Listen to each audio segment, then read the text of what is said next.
Ron from Ronald Rohde Law, and in this video we're going to be walking through a recent acquisition. This is a 1-acre fully paved industrial outdoor storage property in Fort Worth, Texas.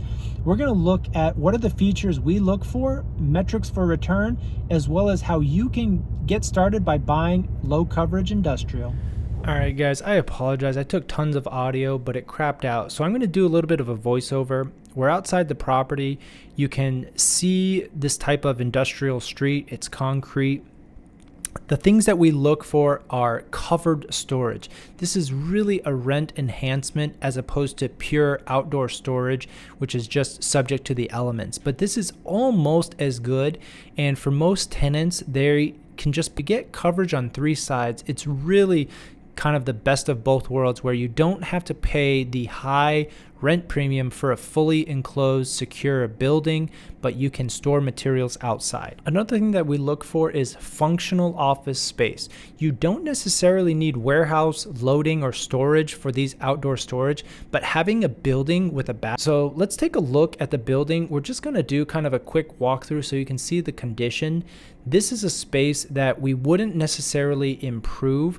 It's got conference rooms, it has bathrooms, it has individual private offices. You've got the executive restroom here. Now we're going to show you the big boss's office.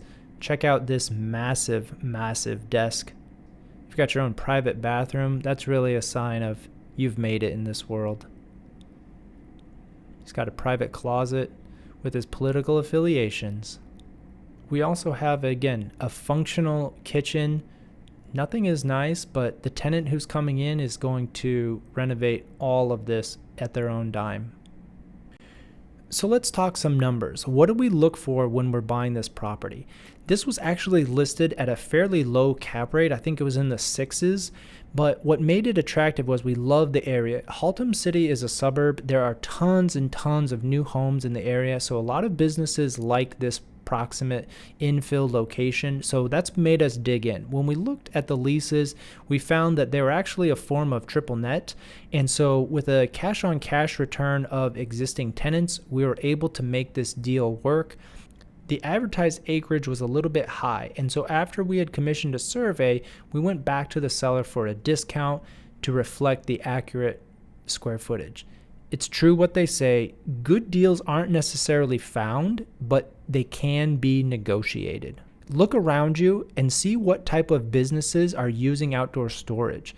They are prime candidates to expand, and you need to be talking to sellers directly and see if they're interested in selling without a broker commission.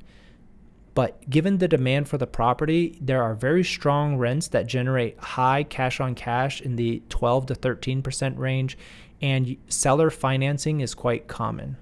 All right, well, that wraps up a fun video. Thanks for watching as we walk through the various aspects. Had fun with those donuts in the end there, but that's another 2-acre yard that is connected to this purchase. So we've got a lot of upside in terms of rent. But if you're still watching, smash that like button, drop a comment if you're interested in industrial outdoor storage, and subscribe if you like the content.